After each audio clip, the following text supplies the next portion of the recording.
Your job under this particular program is for you to work with the community of Mount Nelson and the planning strategies involving areas around Hobart and specifically on Mount Nelson in terms of coming up with better ways and better strategies to work with planning requirements and community needs in order that future development takes into account the impact and the probability of bushfires going into the future. What we're needing you to do in particular is to build up community resilience to the impact of bushfire. The Victorian Black Saturday experience had a significant impact certainly on Victoria but also on other fire agencies right across the country. 173 people lost their lives on that afternoon on a range of bushfires occurring throughout Victoria. Tasmanians remembered what happened in Victoria, probably in many cases because it was the same date that we experienced our fires back in 1967. As I speak, the final recommendations of the Victorian Bushfires Royal Commission aren't through, but for the interim recommendations that came out last year, there are already significant implications for fire agencies and planners across the country. First, there are new bushfire danger ratings and there are associated key warning messages associated with those ratings.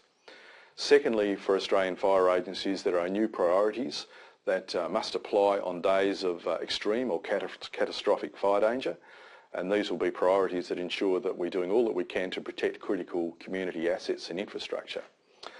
And thirdly, there are key changes and priorities for the planning community, so such things as where buildings are put, what kind of buildings can go there, what are the construction methods and what are the new standards that should apply, are all driven by the recommendations of the Victorian Bushfires Royal Commission.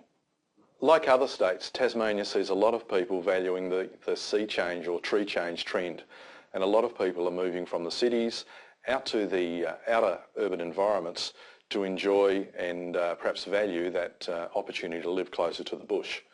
While we can understand that and people's values in that regard, that can cause concerns for fire authorities in that many of these people do not have any experience with bushfire or land management in any sense, and that causes problems in terms of the bushfire environment encroaching on the populated areas.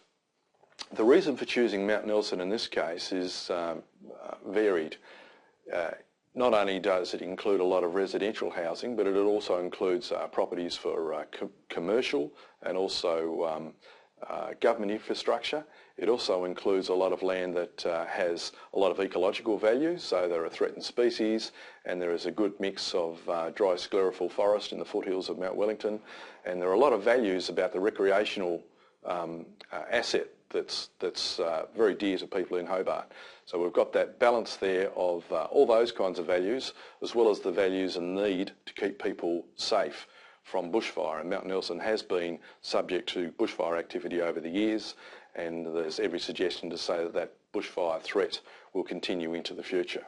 So there's a need to do this work. The need is driven from the community need, but also government need as well. And there's a lot of government support to have us develop the strategies and develop the means of better planning for people to live in these kinds of environments.